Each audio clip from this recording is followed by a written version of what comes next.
Okay, let's get into it. We're doing a deep dive today on the legendary Tamiya HotShot. You know, the 1985 classic. That's right. It's been re-released, which is cool, mixing that vintage vibe with, well, space for modern electronics. But here's the tricky part, and this is really for you listening. How do you upgrade an icon, something this old, without, breaking what makes it special, or just plain breaking it? Exactly. So our mission today is to cut through some of the noise, give you a really solid evidence-based guide.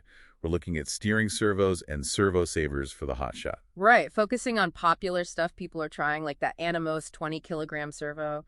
And the Kimber saver? Yeah, those exact ones. But we're not just saying yes or no. We want to explain the why so you understand the choices. Okay, let's start at the base then. The chassis. It's that 80s ABS monocoque design, right? Super rigid. Totally. It's basically a single strong piece. Unlike modern buggies that have some flex, this thing sends shock straight through. Which means those impacts go right to the potentially brittle old plastic parts. Yeah. Like suspension arms. Precisely. So keeping that chassis intact is, well, it's priority number one. And that rigidity, that kind of leads us to the steering, doesn't it? The HotShot's famous weak spot. Oh, yeah. It's Achilles' heel for sure. People call it awful, sloppy, loads of bump steer where hitting a bump yanks the wheel. Oh, right. And here's the weird part. Putting in a really strong, precise modern servo can actually make all that slop worse. It just amplifies the problems, makes it feel twitchy. Huh. So a powerful upgrade could make it handle worse. But what about the electronic side? Can the stock stuff even handle these modern servos? Like you hear about brownouts. Yeah, that's a huge risk. That Animos servo, for example, it draws, 1.8 amps when it stalls.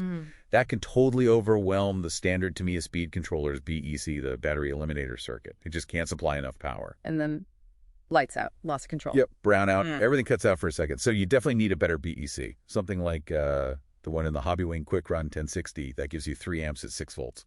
Much safer. Okay, good tip. So back to that Animos DS3218MG servo. Advertises 20 kilos digital. Sounds great on paper. It does, but real-world tests show those numbers are often optimistic, let's say exaggerated, and the quality control. It could be a bit hit or miss. And for the HotShot itself, which is pretty light, like 1,300 grams or so, is 20 kilos of torque even necessary? Or maybe even bad? That's the key question. It's way overkill. Yeah. Honestly, something like 7 or 8 kilos is plenty for steering a buggy this light. Like a Savox 0254MG, that's more than enough. So the extra power does nothing for normal driving? Nothing helpful.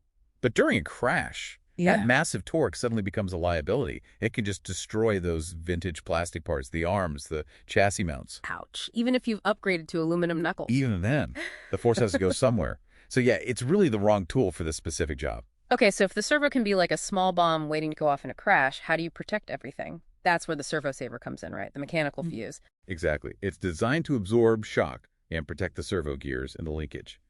But the stock Tamiya one, it's super soft. Which adds to the steering slop we talked about. A major source of it, yeah. Yeah. And it's just not up to handling a stronger modern servo's force or protecting things properly in a hit. Now, lots of people use the Kimbrough midsize saver. It's good quality, generally works well for a 110 scale. It is, it's a solid part. Yeah. But because it's a universal fit on the HotShot, with its kind of sensitive steering geometry, it can sometimes change the way it feels or responds. Might not be ideal. So if not the Kimbrough for the HotShot, what's the best bet? Well, looking specifically at what works best with the HotShot's design, the clear winner is the Tamiya High Torque Servo Saver. That's part number 51,000. Ah, the Tamiya branded one. Yeah. It's basically a drop-in fit, designed for Tamiya geometry, so it preserves the original feel, but it's much stronger, and you can tune the stiffness.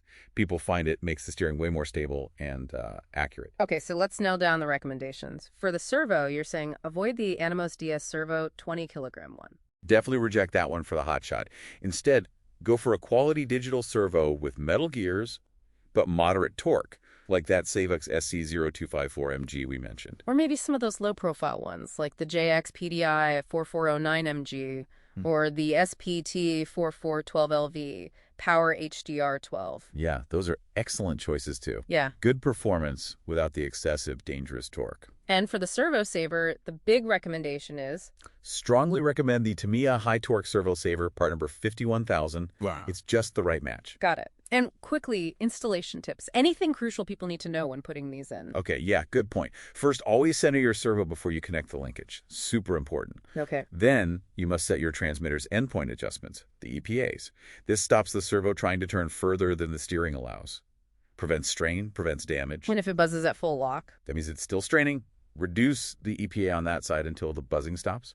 And finally, check for any slop left in the linkages. Use shims if you need to. Get it nice and tight for the best precision. Right, chasing down that last bit of play.